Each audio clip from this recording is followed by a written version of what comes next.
us, as we have done in our previous lesson.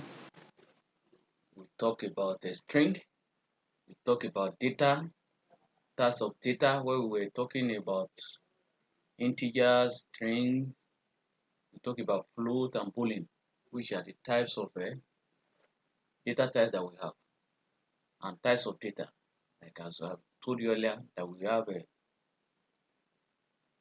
the one with numbers, which are numeric data, the one with letters, which are called strings, and we know them as what? As analphabetic data. And we have the one with alphanumeric data, which is the one that is combinations of data of numeric data and alphabetic data. We have visual data, so and so forth. So as we have known, and we go further to discuss about how to declare our variables, as we know that our computer only understands what we call data. Our computer only understands data. Wherever you are inputting to the computer and the computer is giving a result, it is a data, whatever the computer understands. And now actually we might be defining data as unprocessed data in computer science, but in software engineering and in time of coding, data is anything that we can actually give computer and the computer will absorb it and process it. It is a data. So we've seen how we declare our data, like for example here, as we declare our A to store 2 and we use B to store 3 and we perform the arithmetic operation, and we are able to do what? To get the result of the addition of A and B at the end of the day. And so we are diving more deep today, going to data structure. What is data structure? Actually, let me give a live examples of a data structure. A data structure is just like your box in your house or in your freezer in your kitchen, where you have some stuffs inside. For example, you have beverages inside your freezer in your kitchen. You have juice. You have your milk inside. That the whole freezer is like a data structure for your items inside. So the items inside are your what? Are the data you have inside that fridge, which is item. Now, that is live examples of a data structure. So the things you have inside that freezer is data, while the freezer itself, Lord, is acting like a data structure.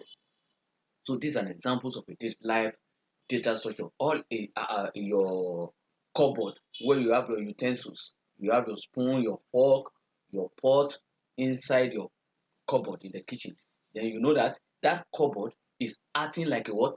Like a data structure for the items you have inside. Your fork, your teaspoons, your eating spoons, and your plates inside your cupboard.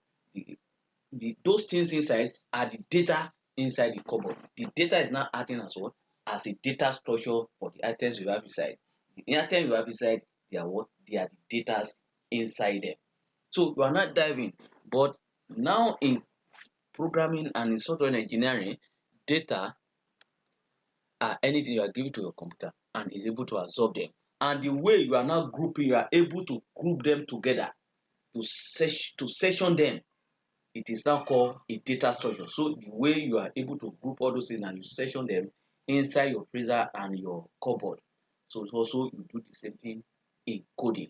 So this data structure, we have data structure here. Look at your note. We have their notes here. So look at glance through, read the notes from beginning to the end, absorb it, you digest them. So you have a quick understanding of data structure and their functions. What are they doing? What are the functions they perform? Why data structures? Now, goal, organizing code is used to organize code. So it is reusable and clean. So that when you are writing a code, your code will be reusable. Not that when you write a code for one project, you can also use the same code structure for another project using what? Data structure. So it will make your job to be very, very clean. So you don't have a redundant codes when you use data structures. You can easily get the particular lines to any of the lines of your code.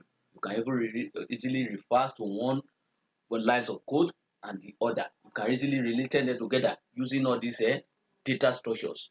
And as we continue, you have more understanding of this data structure. So we have list order collections. The list order collections are called append, pop, sort. We still have remove, all those things. So that these are the things you use to do what? To interrogate, you use to interrogate with your data structures, which are called order collections. List order collections. What is this list? List is a data structure. I've already told. List is just a group of data in one variable. What are the examples of list of this? List is data structure, as I've already let you know. Then what is this a list? Look at your VS Code. This is a list. I declare a list here now. For example, A is equal to, inside this data structure, which you call square bracket. Literally call it a square bracket. But in coding, in software, in programming, it is called, in Python, majorly is called a list. It is a data structure. Your list is a data structure. So when you see something inside a square bracket like this, it is what called a list. Or in other programming language, they call it array. Like in Java, in Node, they call it an array. But Python represents it as a list. Why Python call it a list? It make it a list so that it be able to do some other things like updating, deleting inside them. It can remove, it can update from inside the data structure, from inside a list, and also replace and do many other things. Sort, do this, use all these other collections to collect data and interrogate with the data. For this data collection, we use the append, we use pop, we use sort, we use remove, all those. These are orders of collections in a data structure like a list. That is why Python prefer using list than array, which cannot be possible in array. So we have another one which is called set. It's also a data structure. This is an example of set. No, it's also a group of data in one variable. This is the variable you use to declare the whole data set. This is your data set now. This is your data set. You use a variable to declare this list, and you also use a variable to declare. You can see the one we call a call bracket. It is called set in programming. In software engineering, we call it set. This symbol, we call it set, and it is what? It is a data structure. It is used to store a set of data. To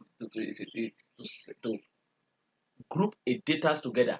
But in terms of data set now, in this kind of data set, it's different from a list data set, a list data structure, which is using a square bracket, and this one is using a call bracket, which is now called set, and this one, it is called a list when you see. So this one, the difference is that the work of this is actually different from this.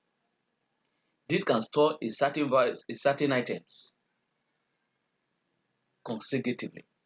This one also store items, but how?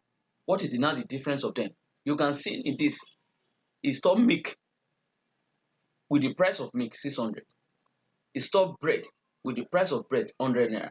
But this one only store just the data individually 1, 2, 3, 4. Actually, you can also store string inside, maybe in names of students. Maybe here you now say, for example, now come here and say student name. No, student is a group of data in one variable. As an example of group of data in one variable, because you have numbers, many students in the university. So, and the names of the students will be varies. You don't have the same name. So you now there are examples of what? A list.